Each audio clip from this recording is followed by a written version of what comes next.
Last week I was preparing for a lecture on a camera store and they deliberately asked me to do it about compositions. And while I was making this lecture, this reading, I was thinking to myself, maybe it's interesting to share it on this channel also.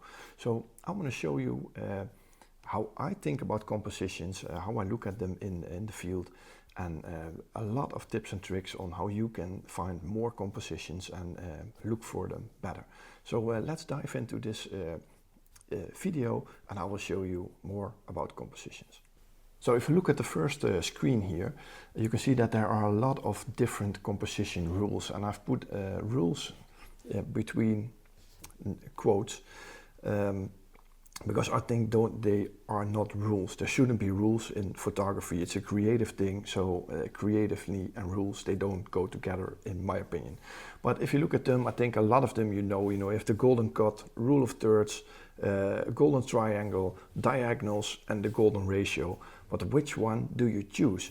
And the funny thing is that when I go and look at these compositional rules, I always get a little bit distracted. For example, if you look at this golden ratio, I started to look it up online, and if you go to the website of Petapixel here, the first image that they show, I'm always wondering, and let me know in the comments how you think about this, but if I look at those example images that you can see right here at this moment, do you look at it like this when you are in the field? Do you see a grid like that and place your composition exactly like that? Or is this something that you're in Lightroom afterwards and you're just thinking, hey, this fits perfectly? So somehow that's how I look at it. I'm never busy with those rules. Maybe I should, maybe it's my problem, I can make even better images, but somehow I don't really look at them.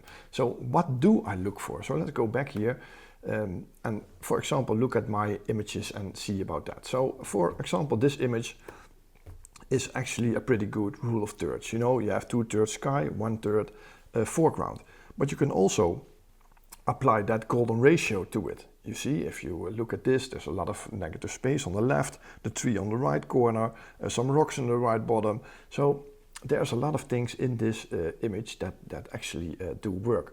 But I never looked at it in the field like this. I just thought, nice image, taking the shot.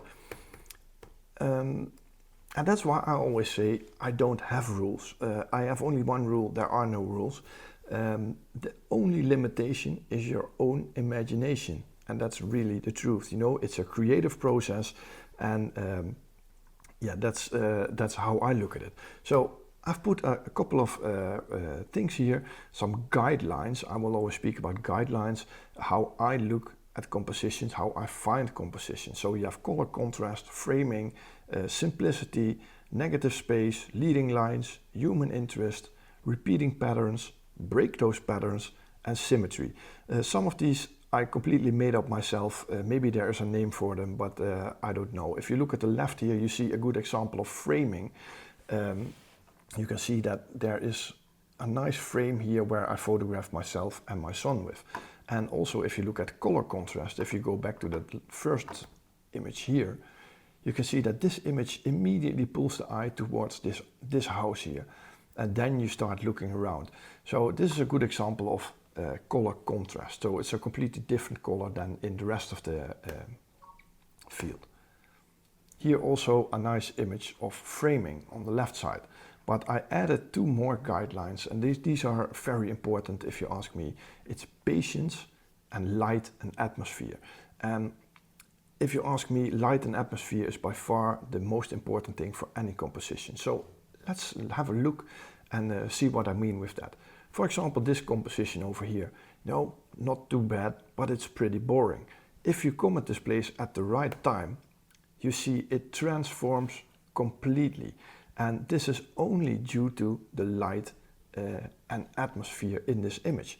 The same is here with this island in Sweden. Just a little bit of patience and a little bit of atmosphere in combination with a snowstorm and some light created this image. So it's the same spot, almost the same image, but totally different atmosphere, and I just like this way and way better. So let's look at some examples for color contrast. So I made all steps with all these guidelines that I've found. So this step will be about color contrast. Now here you see a very nice contrast between those blues, yellows, greens. These just work very well together. And then there's also a little part of human interest. You see this fisherman down here. So we will be back at this human interest later, but this is about the color contrast.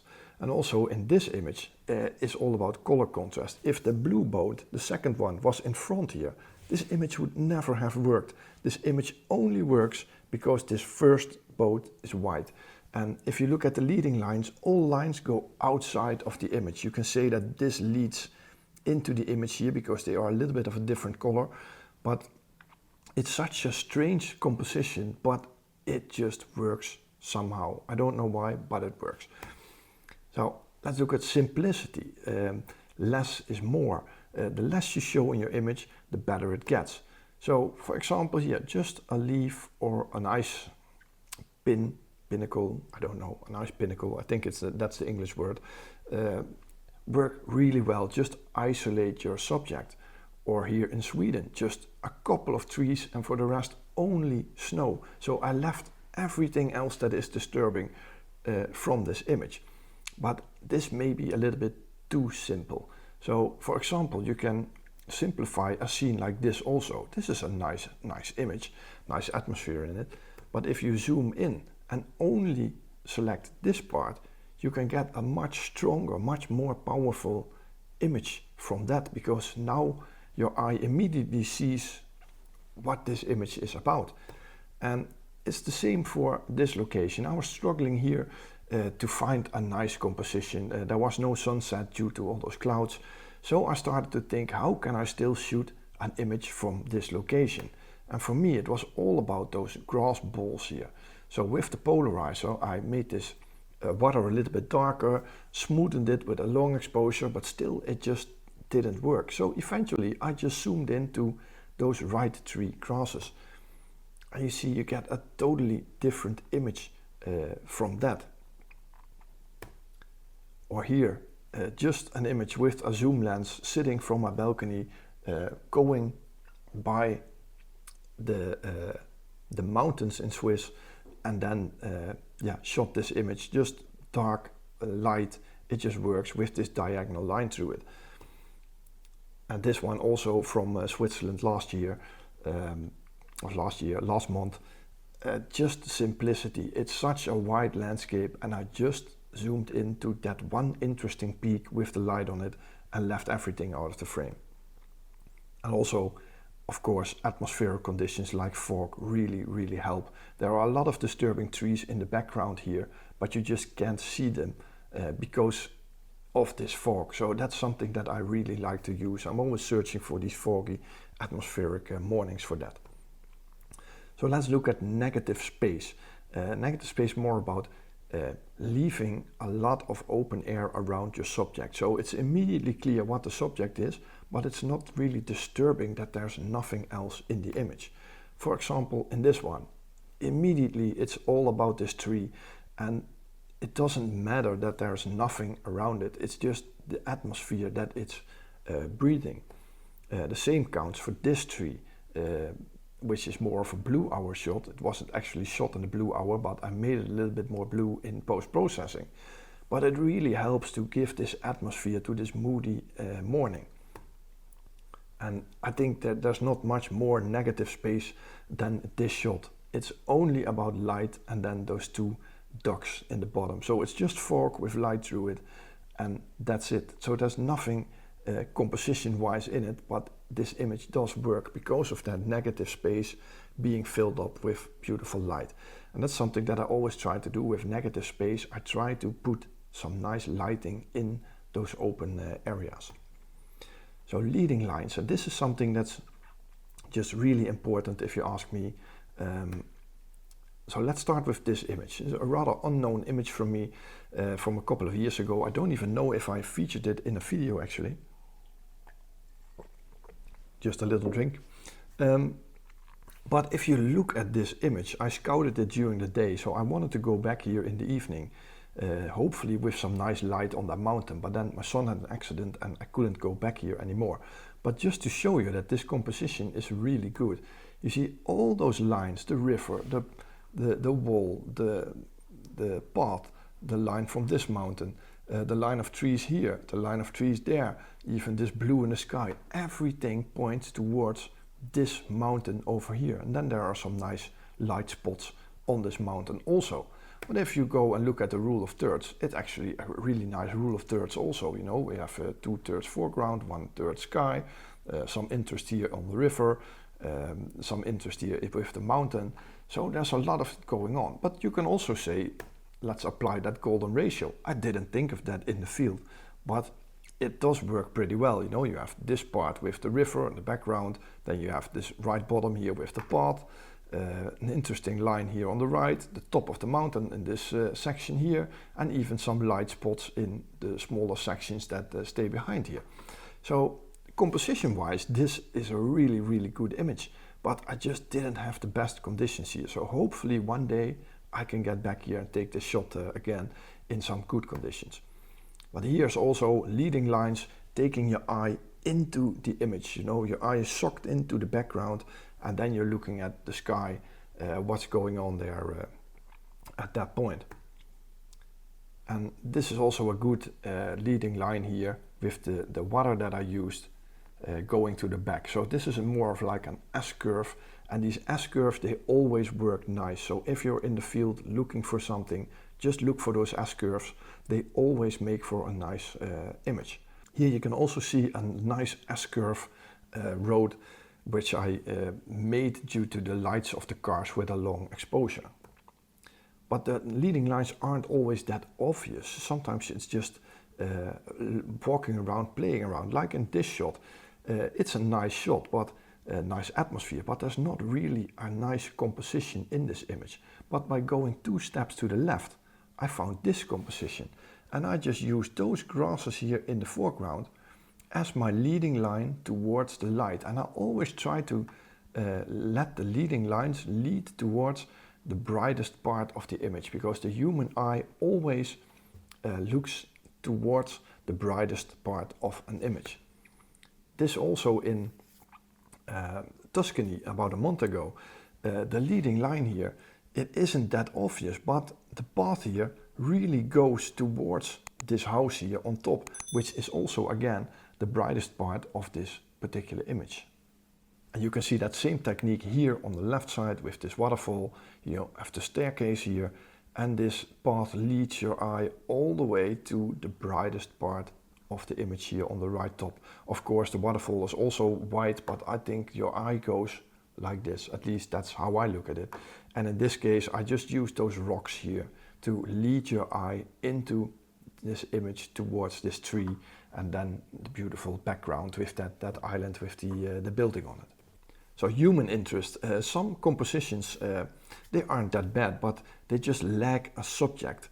For example, the road that you see here in the background, it's all light rays, but for my taste, it just was missing something in it, like the man on the bicycle in that first image.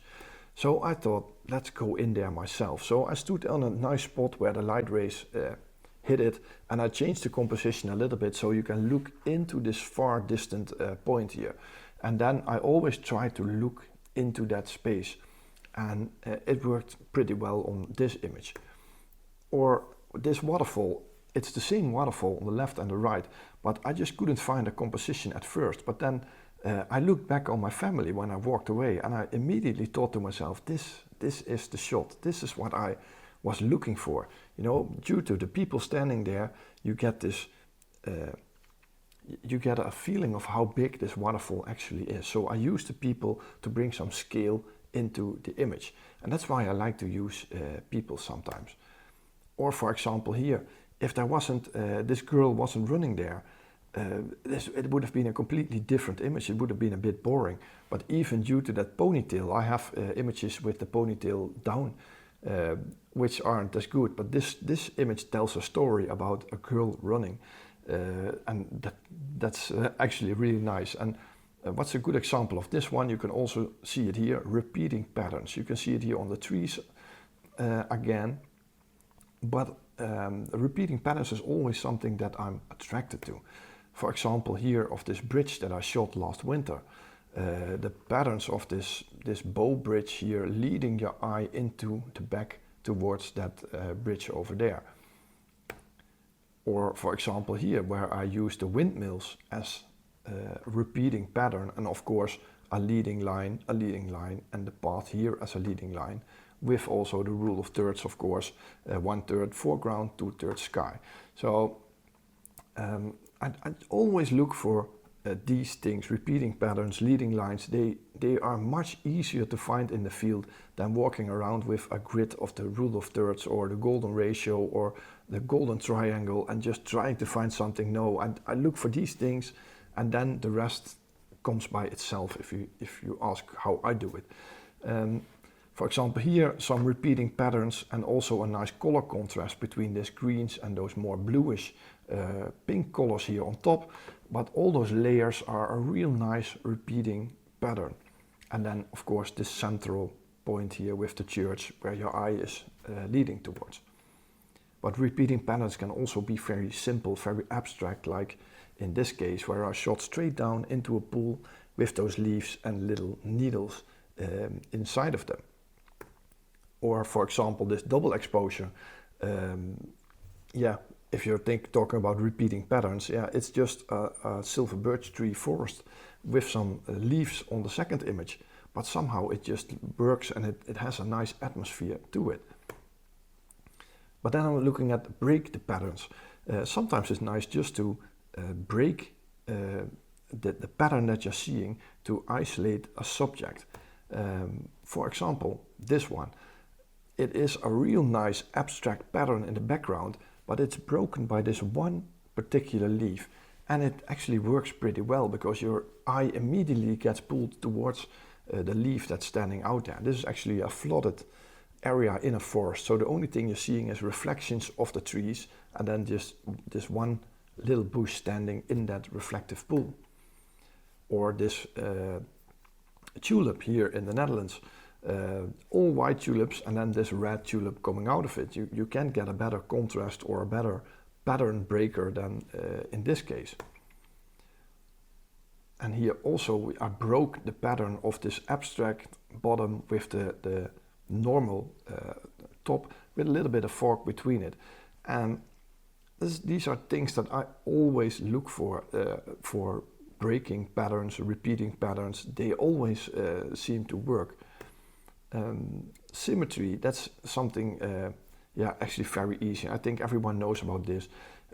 For example, here it's just a reflection. So symmetry, it can be a horizontal reflection, a vertical reflection, but that's all about a mirror-like something. And I deliberately left that rock in because I actually liked it. If I clone it out, it would be a little bit too much of a mirror for me. So now you can still see that it's really a lake that's in the bottom there.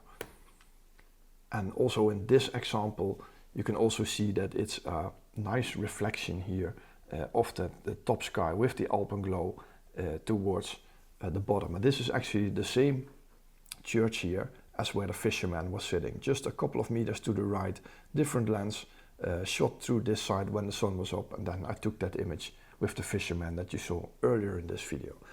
So these are some guidelines that I always use when I'm out in the field to find my composition. So I never look at rule of thirds, golden ratio. I never look at it. I look for those guidelines, and when I see them, somehow the composition finds itself. And in my opinion, you can't do much wrong with these golden ratios and rule of thirds. So if you take a picture, somehow it always applies. There's always one rule that applies to an image. So if you, for example, I think it's the shortcut key O on the keypad when you're in Lightroom, or the P, you can just toggle through all those grids of rules. And then you can see that it actually doesn't matter. There's always one that fits your image. So this is how I look for compositions. I hope you found this video helpful, and let me know how you look for compositions, how you do it. But yeah, this is my approach to it when I'm in the field. So thanks for watching. I hope you liked the video. If you did, please push that thumbs up button. You will massively help this channel. And there is also a subscribe button over here or here, I don't know. If you push it and select all on the notification bell, you will get a message when I release my next video. So thanks for watching. Hope to see you on the next video, and bye bye.